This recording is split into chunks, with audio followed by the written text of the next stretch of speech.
You're watching The 7 from WATE 6 on your side. Good evening, I'm Bo Williams, and welcome to The 7. Let's get a look at the Big 7 stories right now. Topping the list for us tonight, as Knoxville continues adding new businesses, housing, and venues, many residents are calling for another addition: sidewalks. 6 on your side's Paige Weeks looks into this growing demand and spoke to the city to get answers, one of which was the city aware of the need? Bo, according to Knoxville's head engineer, the answer is yes. He says the demand for more sidewalks started to grow during the coronavirus pandemic when people chose to head outdoors. Since then, the calls for wider pathways, repairs on current sidewalks, and the demand for new sidewalks have grown. Those calls, of course, not only coming from the heart of Knoxville, like the downtown area, but also rural areas. You're starting to see the city of Knoxville truly having a lot of growth outside what I would call the core downtown area. Downtowns have had sidewalks for a long time. Out in the rural parts of our city, which aren't so rural anymore, that wasn't a necessity. Now, there are plans to combat this rising need. We hope to learn more about those during an upcoming City Council workshop that's set for later this month. Of course, we'll keep you updated as we learn more. Reporting in Knoxville, Paige Weeks, WATE 6 on your side. Bo? All right, Paige, thank you. Next on the 7, if you were near downtown Knoxville earlier today, you likely heard the sound of a helicopter flying around. It was a vintage Huey helicopter, and it landed at World's Fair Park for the special dedication of the Vietnam Veterans Monument. It's taken years of planning and more than $30,000 in fundraising to create. Hundreds of veterans and their families made their way to World's Fair Park for the unveiling and dedication. The memorials provide a place of remembrance for those who lost loved ones and have no grave to visit. It also serves as a place to honor the service of those still alive. It's way past due, so past due. We never got the welcome that we needed. We were shunned from people, and all we were doing was protecting our country. Everybody ready? Hey. Welcome home. The monument is dedicated to the 671 service members from East Tennessee who died in Vietnam and to the thousands of men and women who served in that war. The monument is just feet away from the Veterans Memorial at the downtown park. Next on our list for you tonight, Knoxville police say a man was found stabbed to death at an East Knoxville apartment. It happened this morning. We're told officers found the victim in a second-floor apartment of Morningside Gardens Apartments on North Bertrand Street. The man was pronounced dead at the scene. We're told the investigation is in its early stages. Anyone with information is asked to reach out to the East Tennessee Valley Crime Stoppers. You can do this by calling 865-215-7165, and yes, you can remain anonymous.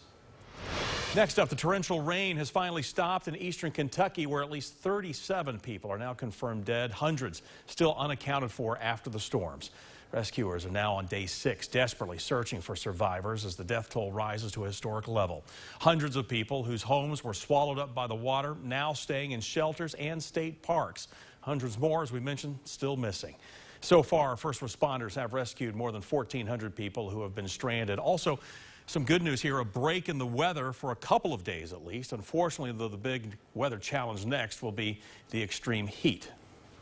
It's going to get really, really hot. In areas that are devastated, that we're still getting power to, some places are going to be dangerously hot. So especially for our seniors and those who are otherwise fragile, we need to make sure we get them to a cool place. Nearly 10,000 are still without power, we understand. Some are also without water as rescuers now work to clear blocked roadways.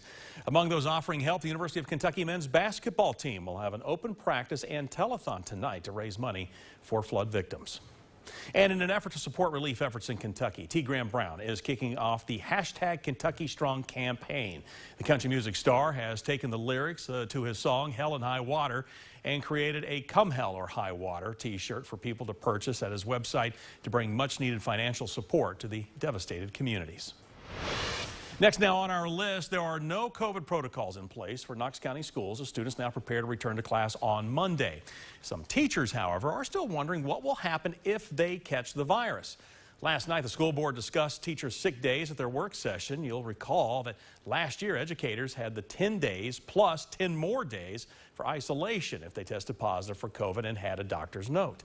Well, right now, they are on the regular schedule with just 10 sick days, meaning teachers have to use their regular sick time for isolation if they come down with the virus. But we should note nothing was decided last night. Again, it was just a work session. The board says it will wait to see what COVID trends are before making a decision. This comes as the CDC says there is a high coronavirus transmission rate right now in Knox County. The Board of Education is set to meet again tomorrow night. We'll, of course, let you know what happens then. Continuing our Big 7 coverage for you, a local laboratory is working to get ahead of the monkeypox outbreak, creating a test for the virus. Integrity Labs has completed the validation for its monkeypox virus PCR test. That means it's now available for doctors and hospitals to order. The Lesion DX requires 3 swabs of the potential monkeypox wounds, and within 24 to 48 hours, we're told they will have highly accurate results. This news comes as new monkeypox cases were reported in our state. CDC just increased Tennessee's case count to 32. We try to get out in front of these potential infectious diseases so that by the time Knoxville, Tennessee begins to see any tests that come back positive here, we're ready to begin a full-on onslaught of testing here. We reached out to the Knox County Health Department to see if there are any more monkeypox cases in Knox County. We're told there are no new cases. Last month, the health department told us about the first and only confirmed case of monkeypox in the county. Rounding out the Big 7 for you, TWRA officers say human-bear interactions seem to have reached an all-time high. We have seen countless bear interactions captured over the last few months. This one of a bear walking right up to someone's window. Another, a bear opening the door and then climbing into a family's parked pickup. A lot of folks have moved to East Tennessee from all over the country now, and furthermore, we get 14 million visitors a year to the Smokies, and they have to come through, Sevier or Blount County or on the North Carolina side. So there's just so many more opportunities for bears and humans to interact with one another, and we're seeing some pretty irresponsible behavior. That irresponsible behavior includes things like getting too close to a bear, feeding them. It's why the agency is putting out yet another warning. Do not feed them or approach them. Secure garbage, pet food, bird seed, anything that is attractive to a bear. And of course, remember, those tips apply for your car as well. Lock the doors, roll up the windows, and don't leave any food or wrappers inside.